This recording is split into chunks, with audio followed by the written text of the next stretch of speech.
from MCIE. Maybe we need a massive holistic re-examination of what education looks like in this country, which is difficult because a lot of this is to do with austerity policies and, cutting support financially to schools. So teachers are having to make do with less. Hello and welcome to Season 8, Episode 10 of the Think Inclusive podcast, presented by MCIE. I'm your host, Tim Villegas. This podcast features conversations and commentary with thought leaders in inclusive education and community advocacy. Think Inclusive exists to build bridges between parents, educators, and disability rights advocates to promote inclusion for all students. That's right, y'all. All means all. To find out more about who we are and what we do, go to thinkinclusive.us, the official blog of MCIE, and check us out on Facebook, Instagram, and Twitter. Today on the podcast, we talk with Sarah Wishart, filmmaker of Excluded, a documentary which features the stories and voices of students who have been excluded from school in the United Kingdom. We discuss why she was inspired to make the film by something she saw on Twitter and why she thinks exclusion isn't good for anyone. But first, we want to hear from you. What do you think is the biggest challenge to inclusive education where you are? Whether you are a family struggling to advocate for your child, a teacher trying to get their colleagues on board, or a like-minded citizen attempting to move inclusive education forward. Tell us what your biggest challenge is, and here's how you can do that. Email us at podcast@thinkinclusive.us, or you can reply to us in our Instagram stories. And here's another way. On the brand new Q&A feature on the episode page in Spotify. Now, no matter which one you choose, we will feature those responses in our next podcast at the end of the month. So again, tell us, what do you think is the biggest challenge to inclusive education? We look forward to reading your responses. Thanks for listening to the Think Inclusive podcast. We're so glad you're here. After the break, our interview with Sarah Wishart.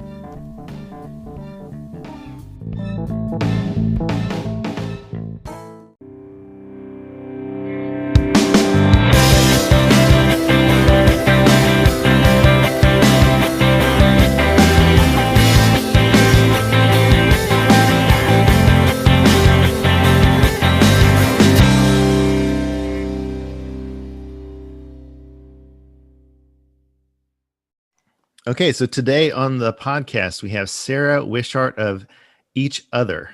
She is the creative director, heading up both the editorial and film teams.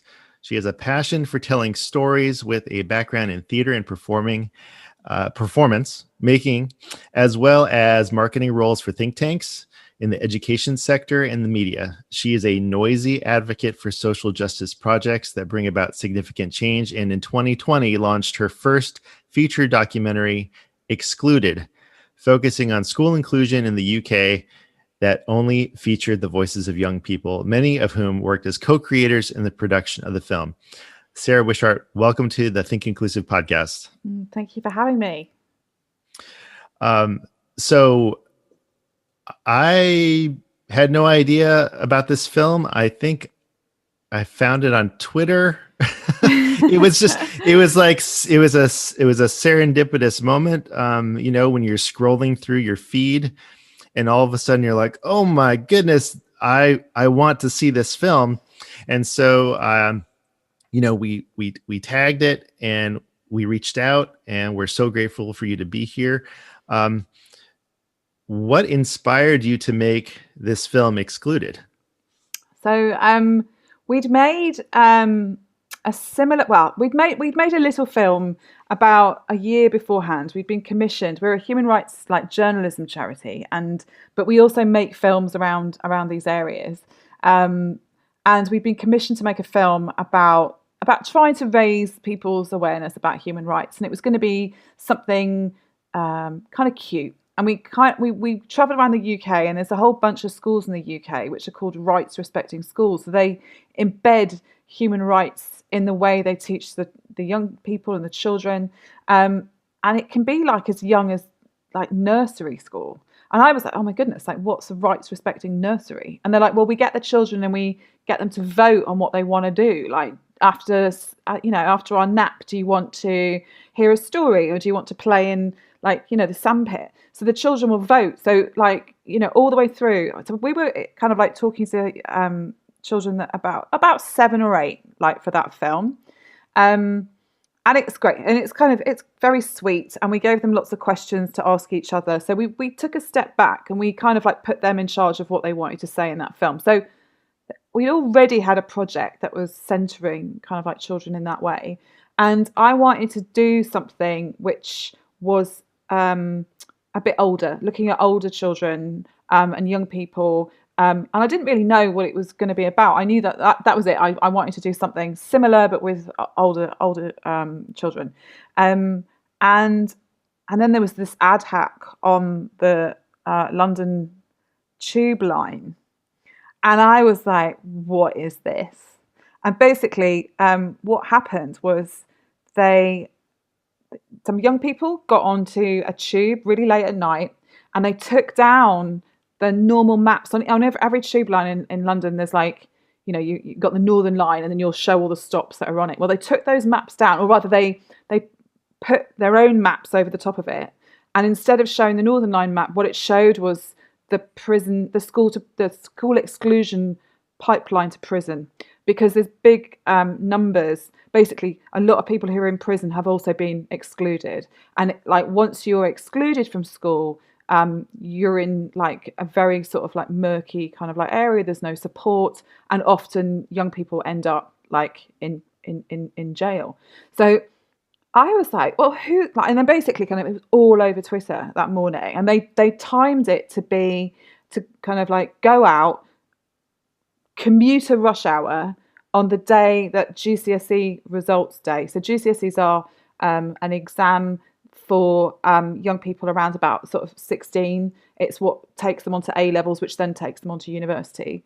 So this is GCSE results day, and they put this up there, and it was everywhere, like loads. But they also kind of like had this incredible sort of scheme to get people talking about it on social media, and they did, and like it got them so far. But it is what I saw, and I was like, that's it, that's the film.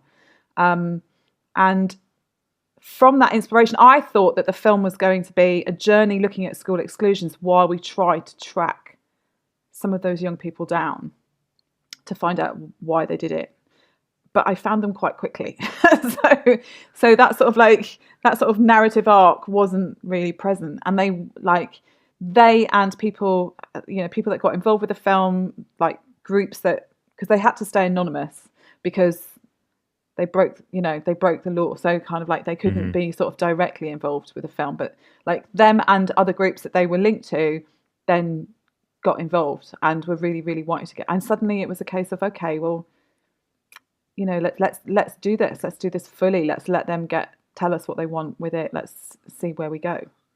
That is such a beautiful story, and their advocacy actually informed your work.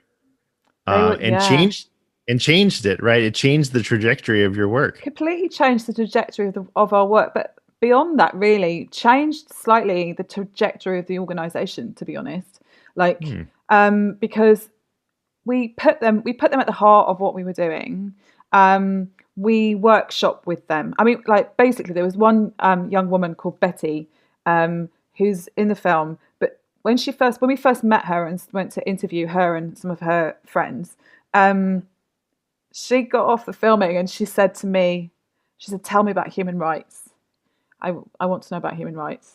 And I want to be involved with human rights. I want to be involved with your organisation. I want to come and volunteer for you. And I said, I don't want you to volunteer for me, because I don't want you to get used to doing things for organisations for free. And we don't have any money at the moment, so I can't pay you. And I don't want to take advantage of you, because, these are not, you get a lot of people coming to organisations like ours wanting to do internships who are often affluent young people who don't need to get paid. So, because they've got, family money, and that's not the case for these young people in this film. So I really didn't want to take advantage of them.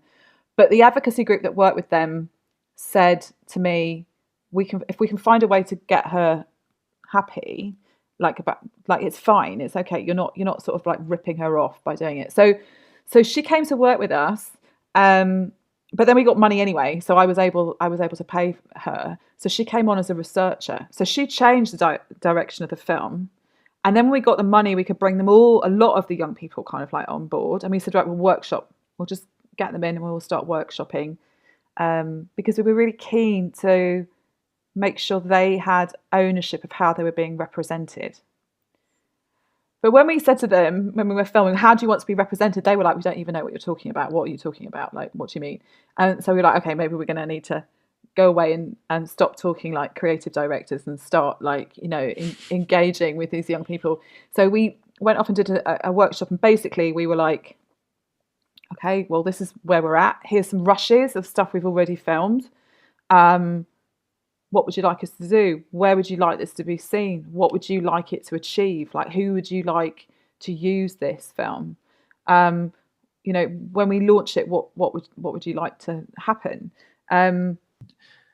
I'm just struck with how important you put the students and the young people's voices in this film. It is very apparent that is what you attempted to do, and you nailed it. I wonder if you would help our audience understand what happens when a student is excluded. Like, what is the process? Yeah. So there's different kinds. So there's like temporary exclusion. So this can be, somebody being difficult in class and a teacher sending them out. So they could be sent into a room. Often they're sent into a room on their own. And sometimes this doesn't sound that big a deal. But actually, if you're a young person and you're having a difficult time and you're being sent into a room when there's nobody else around you and there's nobody, you're on your own, like you're completely isolated, it's not actually the best way to sort of like deal with a lot of these kind of like issues. And a lot of the young people in the film suggested take people out, calm people down, bring them back in, because, it's quite scary, I think. We think that teenagers are kind of more robust than they are, and if they're going through difficult things externally, the last thing they need is to be in solitude, really. But yeah, so like they might just be sent out of class, sit on your own for a bit, but that might continue for more than one day. Sometimes they're sent home, which if you're quite a young child, that's not a very good kind of like solution. And what about parents that are working that have then got to kind of like come back and look after that child? And often maybe parents or the home is the place where the problem is. So you're sending them out of school back into a place where they might be kind of like, getting into trouble for, the situation. So there's temporary exclusions, which might be a couple of hours, might be, a number of days. And this all builds up. So it becomes iterative. And once a young person falls into that loop, then they might kind of like find themselves being, as some people say in the film, targeted. So kind of like, what's happened here? Oh, you're in the room, therefore you might be the one at fault because you're often at fault. Or, there's self-fulfilling prophecy, really. It's kind of like, we all know if we're told we are a thing, sometimes we start to become the thing. So it can lead to permanent exclusions, which means that young person is expelled, is, I guess, the old-fashioned like word for it. You're expelled. And then they can be out of the school system entirely. So this is where young people might get into gangs, might get into situations where they're getting into crime-related like situations, or they're often sent to PRUs, which is a pupil referral unit. So these are much smaller spaces where it's kind of like alternative provision. So you're sent out of mainstream schooling and you're sent to an alternative provision, and most of the time that's where you'll stay. Sometimes, as we heard in the film, there's young people that have the opportunity to come back into mainstream schooling, but often people, once they're in PRUs, that's it, they're sort of stuck. And yeah, they don't often get exams. They don't often pass their exams. They don't often kind of leave those PRUs with qualifications. So yeah. I thought that was interesting, that some of the young people felt safer, more accepted, even respected in these excluded environments. And I think I know the answer, but I'm just going to ask anyways. Do you think that's the exception to the rule, or is there some good that can come from exclusion? I think that I'm not sure. I'm not sure that I'm not sure I personally would say that there's much good can come from exclusion. I think you need to include young people. I think education should be compassionate. It should be inclusive. I really understand some of those young people who are saying we're in much smaller classrooms. Like instead of being in a class of 30 with one teacher who like is run ragged, like not being able to kind of look after everybody. We're in situations where there's 5 of us, and so people can listen to us, and we can kind of move at the speed that we want to move at, and some people are going to move very quickly, and some people are going to need more assistance. And being in those smaller classrooms means that that's possible. So to me, it's less that our PRUs, is there some good that comes out of PRUs, and more that maybe we need a massive holistic re-examination of what education looks like in this country, which is difficult because a lot of this is to do with austerity policies and cutting support financially to schools. So teachers are having to make do with less resources, less staff, less all this kind of stuff. And I interviewed in the school in Scotland that we talked to. They do have a compassionate education policy, and I interviewed their headmaster. So that's like like when we launched the film, even though it's just young people that are in the film, we created a week of content around it where we heard from teachers, we heard from head teachers, we heard from parents, we heard from like youth workers. There was lots of different kinds of like viewpoints, and that's all on our website, like a big hub of different kinds of stuff. And I interviewed a headmaster from a school in Glasgow called St Roch's, and he was amazing, and that school is amazing. But he was like, I said to him, what would you say to the teachers that say it's more work to be inclusive and compassionate? He was like, well, it is. Of course it is. Like, I'm not gonna like deny that. Of course it is. But the outcomes of that sort of project are just much more rewarding, and compassionate education like is beneficial for everybody at the schools, not just the young people, but the teachers that are seeing a completely different sort of like behaviors and results. Is there anything that you wish that I would have asked you about? So one of the things is that like we paid young people. We really wanted to pay young people because we wanted to make sure that, like I say, I mean, I mentioned it a bit about Betty, but we wanted that to be the case with every young person on the project. So every single person, like all the young people, I mean, very early on we didn't have funding, but from the minute we had funding, we've paid everybody on the project, whether they were recording themselves, whether they've come along to a workshop, like, because we wanted to make sure that we weren't taking anybody for granted, and that they understood that they were giving their time, but they were getting compensated for it.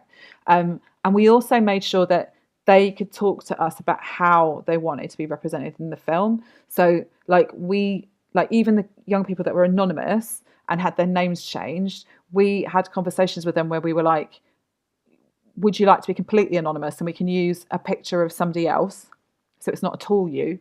or would you like it to be near you? Like, we can, so you can look at the film and see yourself in it. And so they made decisions like that, like all the way through. It wasn't like, it really wasn't just, hey, we're going to take this stuff. It was about us wanting to make sure that they felt like this was that they were part of it. And they're on the credits, like as co-creators and consultants on the film, really. And I want that to be something that we do kind of going forward with all the things that we involve young people or anybody that we're in.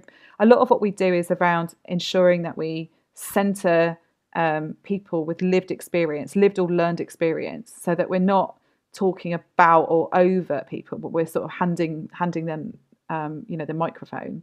And when we do that, we want to make sure that they're involved in the collaborative creative process when working on film projects. Particularly it's a bit harder to do in short journalism pieces, but like definitely with sort of like the film projects, we can kind of like embed it, and eventually hopefully we'll find different ways to be able to do it in our day-to-day. We're sort of learning as we go along. Well, the film is fantastic. It's visually stunning. The stories are fantastic. So, and I know that our audience is mostly in the U.S., but we do have some people that do listen that are in the U.K. So, we can't recommend this film highly enough.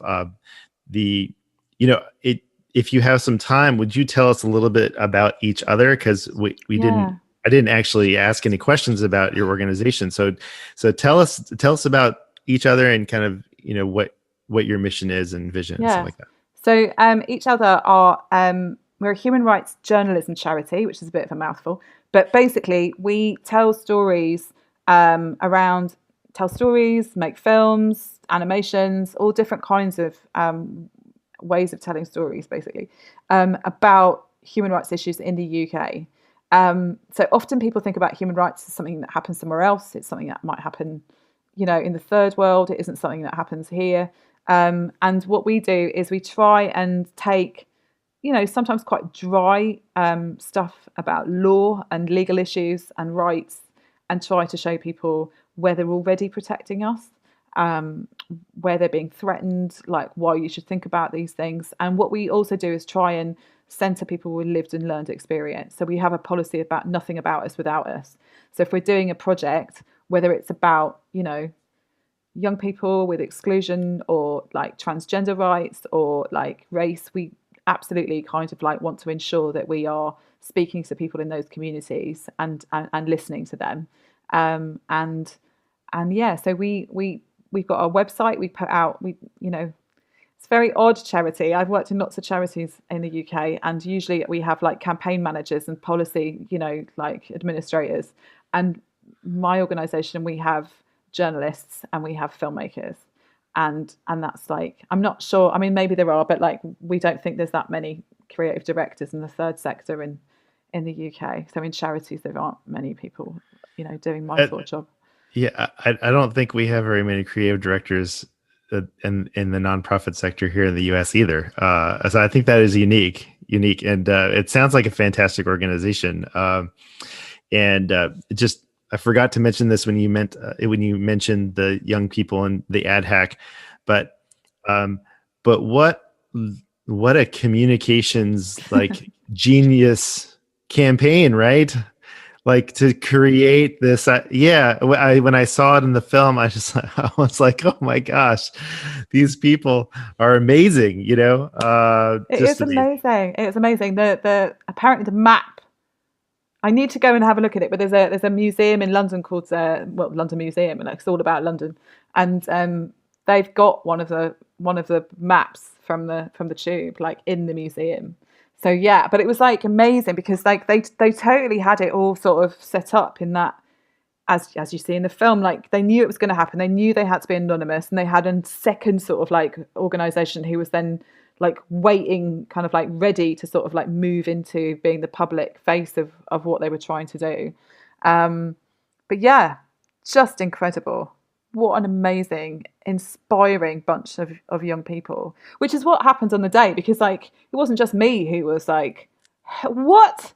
Like, we had politicians who were like, what on earth is this? And got the group into, like, you know, to speak to education select committees in Westminster. Like, you know, they went to the Houses of Parliament, they spoke. You know, it's just amazing. Just amazing. They're inspiring. I absolutely love them. And they were just, you know, an incredible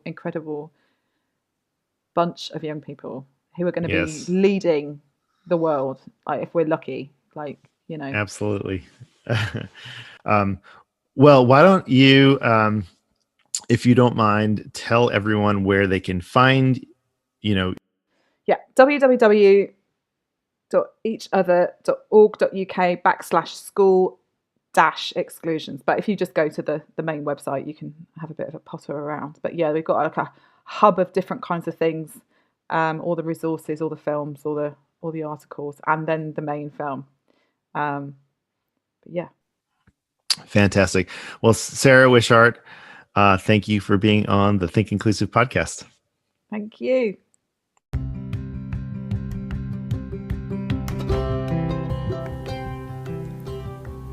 That will do it for this episode of the Think Inclusive podcast.